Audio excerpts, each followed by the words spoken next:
The voice of sharing. Durian ASEAN.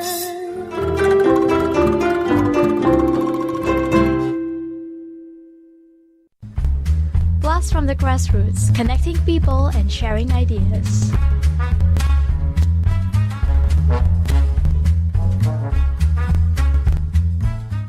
Hey, this is Arlene and you're listening to Durian ASEAN.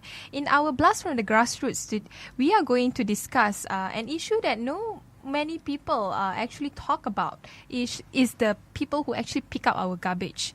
In Malaysia, it would be the workers working in the Alam Flora. And the problem with, or the plights of these Alam Flora workers are usually not being highlighted as much in the media. But this time, we have Norhana Osman Haron. She is the community organizer, and she organized an event where she actually brought breakfast to the Alam Flora workers. But one of the interesting part of this event is not so much about the food that were being provided, but the story that the Alam Flora workers shared with the participants of the event. So hi. So today our focus is mainly on their plights and how their income has created this huge inequality gap. And how much it has created a society where they cannot really live a life that is much more stable and much more, I would say, much more stable than the general Malaysians. But first of all, tell us more about yourself and the event that you hosted. Okay, Assalamualaikum and hi everyone. My name is Norhana. You can also known as Anna. Okay, I am one of the members of Kengkawan project that does quite a lot of community service. One of our favorite ones is free breakfast with Alam Flora workers.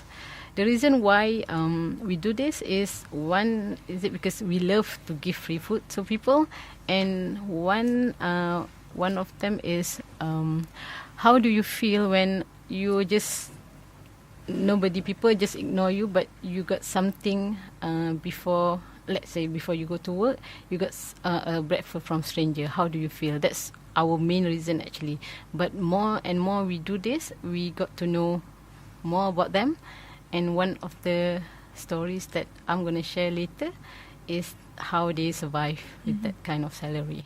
So how did you get in contact with the Alam Flora to even organize this event? Because it's really unheard of.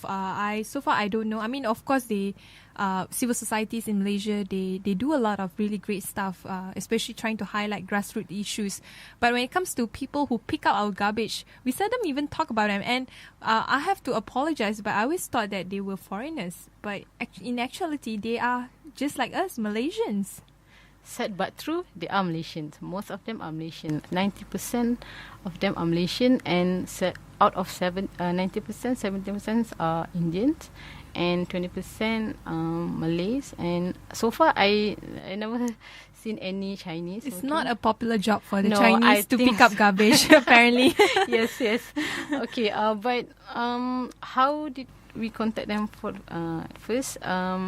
It's all began with my father, my dad actually. He got a contact for me. So I started with Alam Flora, Tiong Nam area. That's the first spot that we went. And from there, it became huge. Yes, it became huge. And now I think we're going to have one special program during New Year Eve. So after the celebration, normally we do have celebration on the New Year Eve. After that, we're gonna join them in the wee hour. Yes, we're gonna join them to clean up. If that's you amazing. Yeah, Malaysians are quite a dirty bunch. Unfortunately, yes. We don't clean up after our own litters. We like to keep our space, our house clean, but we never thought of clean up outside from our house. Yeah. But one interesting fact that you brought up, which is the reason why when you organize events for these Alam Flora workers, is you do it in the wee hour. But why? Why wee hour? Why not 6 o'clock in the afternoon or in the evening? Why wee hours? Eh? Because that's the time they go to work.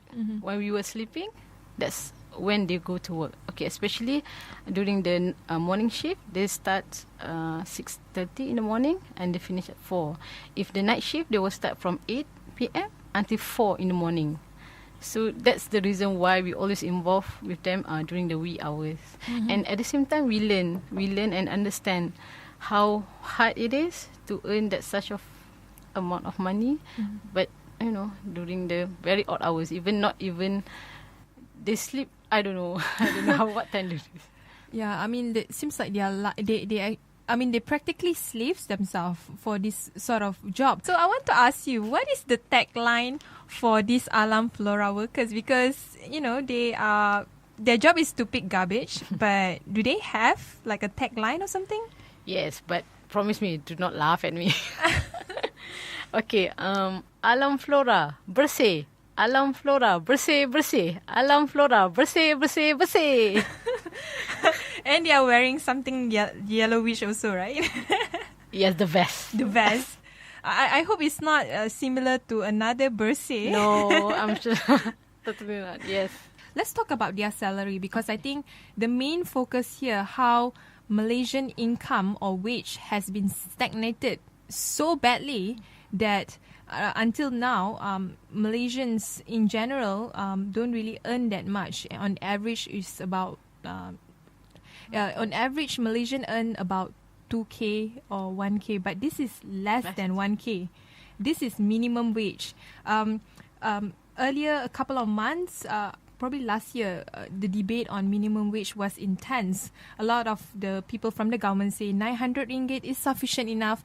Maybe it might be sufficient for those teenagers who don't have anything else to do and they're waiting for the SPM result. Then they might want to work in some fast food joints and earn 900. That's fine. But even people working in fast food joints are earning more than what the Alam Flora workers are earning. And mind you, these are workers that are middle-aged, they have a family to feed, and they are working really, really hard, starting from the wee hour until late afternoon.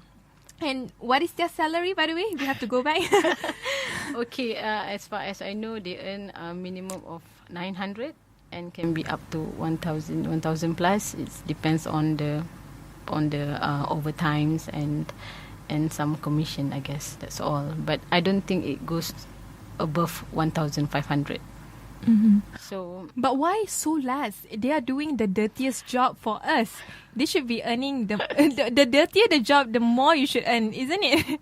I think you should ask their boss, not me. Why? But if you look at the bigger picture, do you think earning 900 ringgit, and when you need to feed a family, let's say a family of 4, you have 2 kids, do you think it's enough? Even if your wife might be earning something like 900 as well.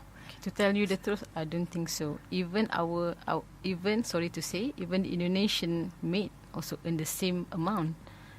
Tell us more about how much Indonesian maid work and actually survive in Malaysia better, and they fare better than Malaysians. Of course, they can survive better. One salary is 900, plus they have free accommodation, free food, and free medical maybe.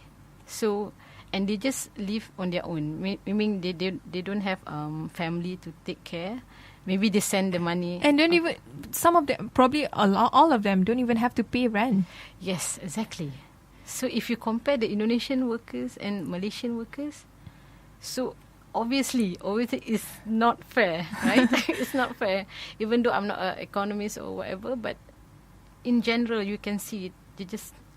You can feel the inequality. And another interesting fact that you brought up earlier was majority of them are Indians.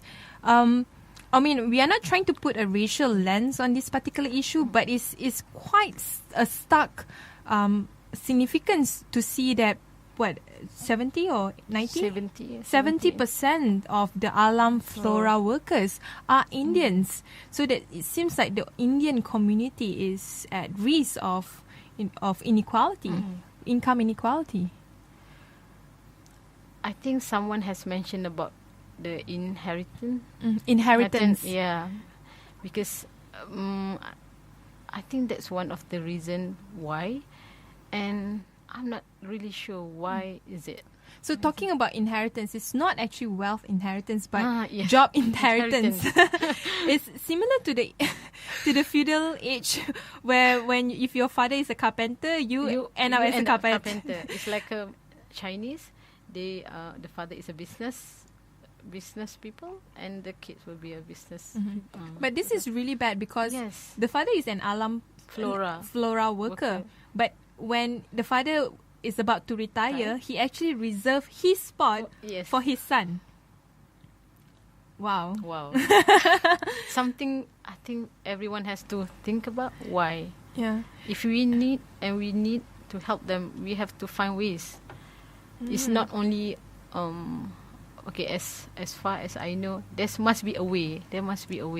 Because the gap, I guess the gap between the high earning and the low earning, I think is quite huge. Yes, it's very, very huge. Very huge. And these are people who dress as clean and smart to work. I mean, they have their own uniform.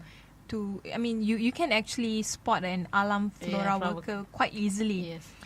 And they are just like us. They punch card, they greet their boss, and they perform their duty as what it is. And of course, one of the saddest thing is they don't earn enough, and the government or even authorities are not highlighting the plights enough. And for them to earn a meager 900 ringgit is actually a huge disadvantage for them socioeconomically.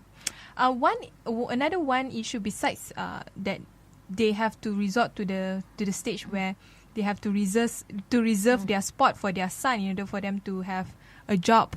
In order for them to ensure their sons have jobs.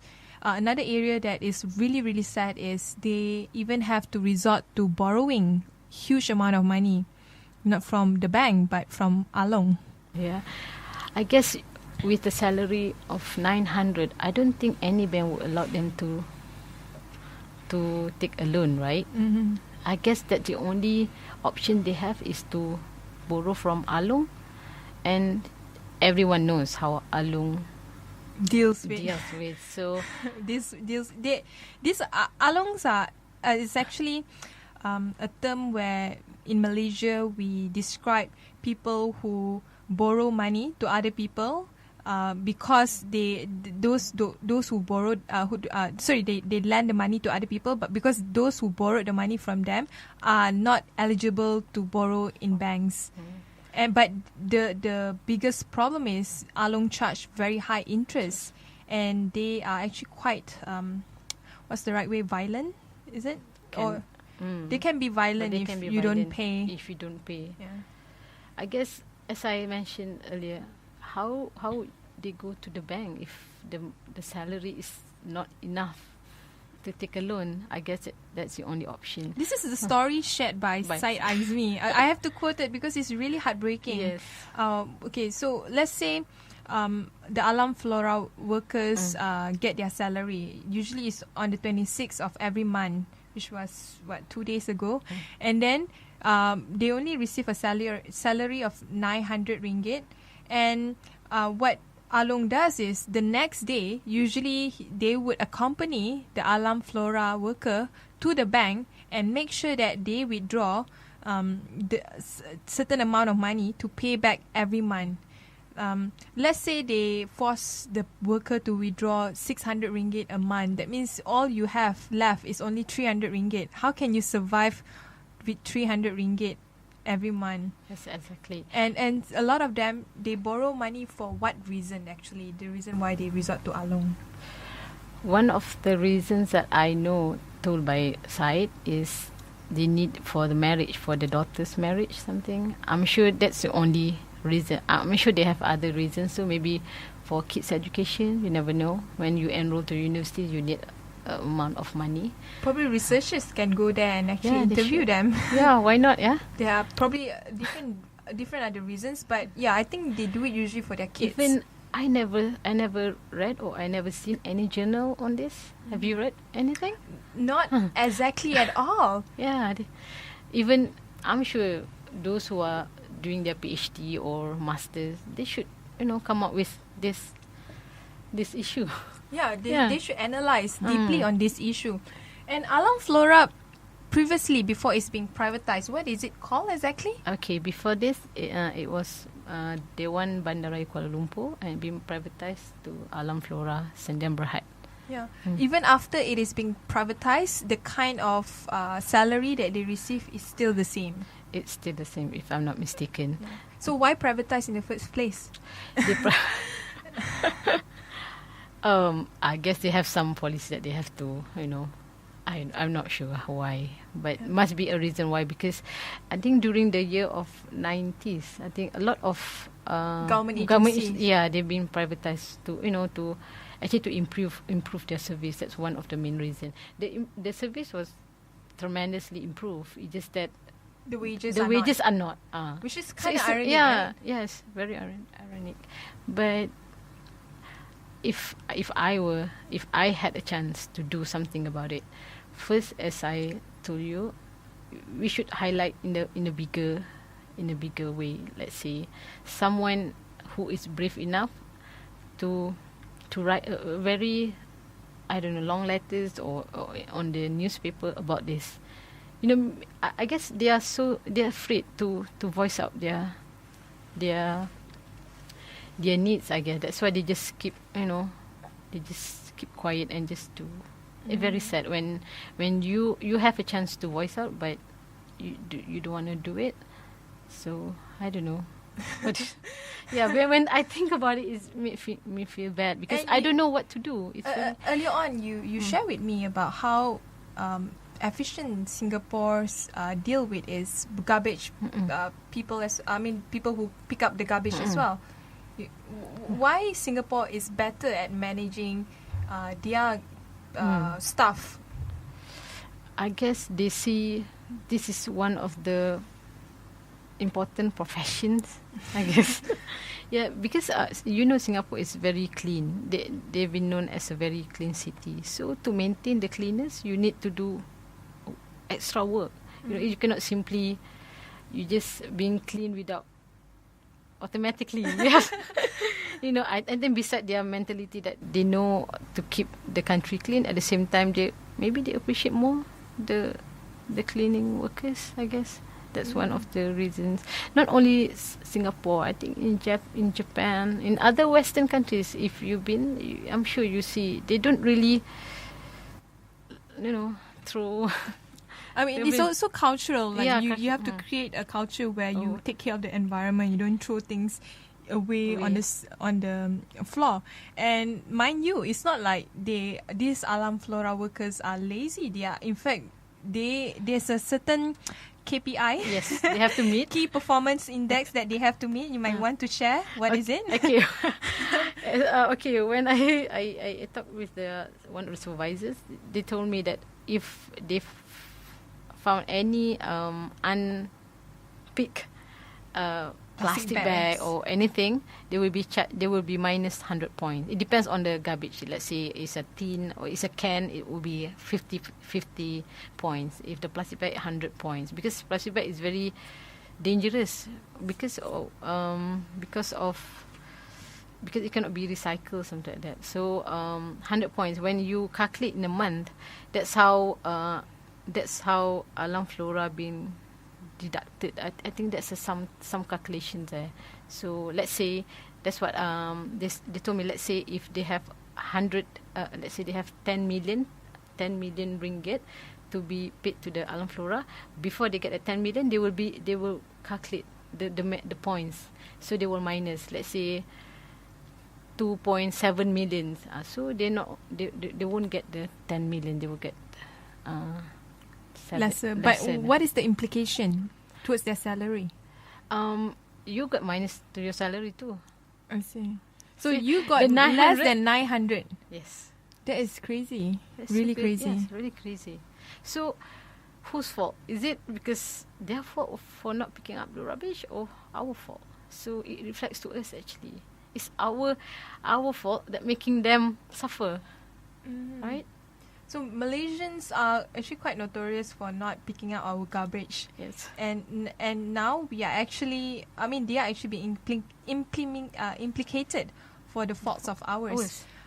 What is your observation about Malaysians in general? Because as far as I know, I still remember, usually, sometimes you see the sign if you don't pick up the garbage. There are signs that, you do not litter or not, you'll be fined like probably 500 ringgit. But then you see, and then below it, actually you see like a bunch of garbage. It's like a form of strike. Like, hey, you asked us not, or a form of really stupid rebel. Like,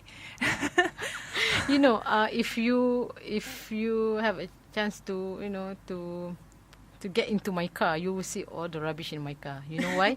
Why? Because I don't have a heart to just throw it away. So normally when I remember when I was a kid, when I traveled to when balik kampung, so I love rambutan. I love to eat in the car. So my dad will. Yeah, it's a culture. Like, even me too. Right? Yeah. So my dad will make sure don't you ever throw any rubbish out the window. So from small, I've been educated not to litter. So it's become my culture. I can't really say all nations like that, but to my culture, my family culture, do not litter. Until now, I even recycle. And I think the biggest problem, a challenge right now for the Alam Flora workers, it's not so much of the nature of their work. Of course, we Malaysians, we need to change our habit. We need to make sure that we help them to clean the environment. But for me, what I see the biggest challenge for now is they hardly can get by a day without worrying about money or financial security, because you have very little saving, a very little salary, and then you have probably 4 kids or 2 kids. And then, of course, education is very expensive. Getting married is even more expensive. So, what's next for them? Like, how can we increase their salary or help them to get by their day? I met this one of the workers, Kak Jamila, if I'm not mistaken. She even do 2 jobs. I mean, in the morning, she's the Alam Flora workers. At night, she become I don't know what you call it. She's selling oil. It's not a cooking oil. It's I can't remember what's the name, but she has to do that. She has to do some extra work. Is it like oil for medicine or for? Not for medicine. For food or for cars, I guess. Oh, when you need to, car oil. So she does that just to earn some extra income. I guess most of them are doing that too. There are some of them is pasar malam seller. They sell goreng pisang. I met a few of them who does 2 jobs, I guess. I see. I guess that's the only. They of course they have to come up with their own way, but as a whole, we should think what we can help. It feels so restless when every time you meet them, you can smile, but in your heart, you say, I should have done something else, not only giving them free breakfast. I wish I could do that. I see. And I mean, the least you can do is you have an event this New Year Eve. Yes. You may want to share that. Okay, this is supposed to be last year, but due to some reason, we decided to do this year. It's about cleaning up the city after the New Year Eve celebration. I hope there will be. If not, then there's no clean up. It's about those who are interested to join us, please come or can check out our Facebook, Kawan Project. So we're gonna meet them at 8 o'clock, I guess, 8 in the evening, and we're gonna start at 12 after the celebration, and after that. So you have a briefing at 8 o'clock. Yes. And then you gather back again at 12. Yes. So where's the location? Okay. There are a few locations at Dataran, Merdeka, Bukit Bintang, and one is at the KLCC. Okay, so we haven't picked up our location yet, but we might have 2 locations at the same time. It depends on how many volunteers are joining us. So if they are interested to volunteer, how can they contact or who they can contact? Okay, they can check out our Facebook Kengkawan Project.